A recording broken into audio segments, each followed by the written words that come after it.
ఉద్యోగం వచ్చి నేను ఈ స్థాయిలో ఉన్నా. నా క్లాస్మేట్లలో ఏమీ రాకుండా కూడా ఊర్లలో ఉన్న వాళ్ళు ఉన్నారు ఇప్పటికీ. కానీ ఆమె మా ఐఏఎస్ ఆఫీసర్ ఇవాళ దివ్య దేవరాజన్ మేడం అని ఉంటుంది. ఆమె ఇవాళ ఐఏఎస్ అయి ముఖ్యమంత్రికి సీఎం.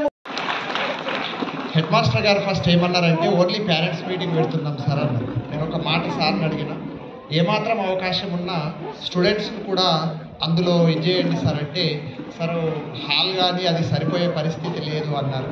కానీ సార్ తర్వాత ఆలోచించిన, ఇప్పుడు సార్ చెప్పినట్టు లక్ష్యాలు వివిధ ఐఏఎస్ అని ఐపీఎస్ అని అందరూ రాశారు పేపర్లో. మీరు ఉద్యోగం సంపాదించడం గొప్ప కాదు. నా ఉద్దేశం ఏంటంటే ఎవరైనా జాబ్ కొడతారు. కరెక్ట్ మనం 2-3 ఇయర్స్ కూర్చుంటే సివిల్స్ కానీ ఏదైనా మనం జాబ్ కొడతాం. జాబ్ కొట్టడం అనేది గొప్ప కాదు. చదువుతో పాటు సంస్కారం ఉంటేనే నువ్వు విజయం సాధించినట్టు జీవితంలో.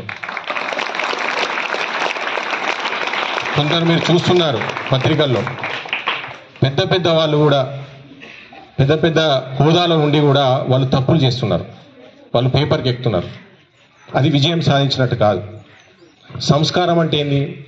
మనం ఇక్కడ స్కూళ్ళలో నేర్చుకునేదే మనకు పెద్ద వెళ్ళినాక అదే ఉపయోగపడుతుంది. మనం స్కూలు దశలో అంటే స్టూడెంట్స్గా ఉన్నప్పుడు తప్పటడుగులు వేస్తే అది పెద్ద వెళ్ళిన తర్వాత ఆ అడుగు జాడల్లోనే మనం నడుస్తాం, చెడు మార్గంలోనే నడుస్తాం.